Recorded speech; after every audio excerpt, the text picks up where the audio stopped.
ভারত দুর্নীতি না করলে ভারতকে আমরা হারিয়ে দিব।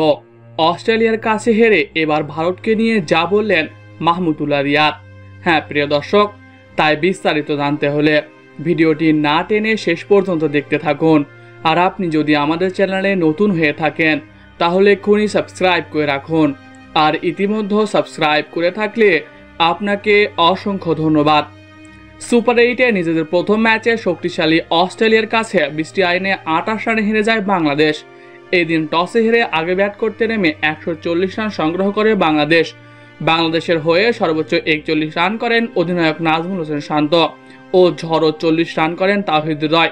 এছাড়া দলের পক্ষে সবাই ব্যর্থ হন। বল হাতেও তেমন ভালো করতে পারেনি বাংলাদেশ। বাংলাদেশের হয়ে একমাত্র বোলার রিশাদ হোসেন, তিনি নিয়েছেন 2 উইকেট।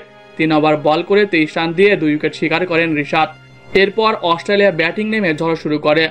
20 রানে 28 রানে জিতে যায় অস্ট্রেলিয়া। তবে এখানে থেমে থাকলে চলবে না বাংলাদেশের।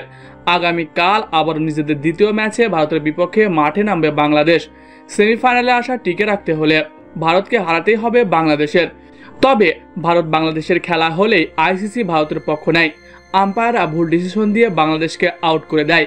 এছাড়াও ভারত আউট হলে আম্পায়াররা অযথায় নো বল ডাকে। এবার এই নিয়ে মুখ খুললেন মাহমুদুল্লাহ রিয়াদ। তিনি বলেন, ভারতের সাথে খেলা হলে আমরা সবসময় ভারতের বিপক্ষে অনিয়মের শিকার হই। আমাদের সাথে সবসময় অবিচার করা হয়। তারা আমাদের সাথে দুর্নীতি করে। এই দুর্নীতি করে আমাদেরকে হারিয়ে দেয়। তাছাড়া ক্রিকেট খেলে ওরা আমাদেরকে ভালোভাবে হারাতে পারবে না। তাই তো দুর্নীতি যদি না হয় তাহলে আগামীকাল আমরা ভারতকে হারিয়ে দিব। প্রিয় দর্শক, আপনারা কি মনে করেন, বাংলাদেশ কি পারবে আগামীকাল ভারতকে হারাতে? কমেন্ট করে জানিয়ে দিন। এছাড়াও খেলাধুলার সকল আপডেট সবার আগে পেতে হলে আমাদের চ্যানেলটি সাবস্ক্রাইব করতে ভুলবেন না। ধন্যবাদ সবাইকে।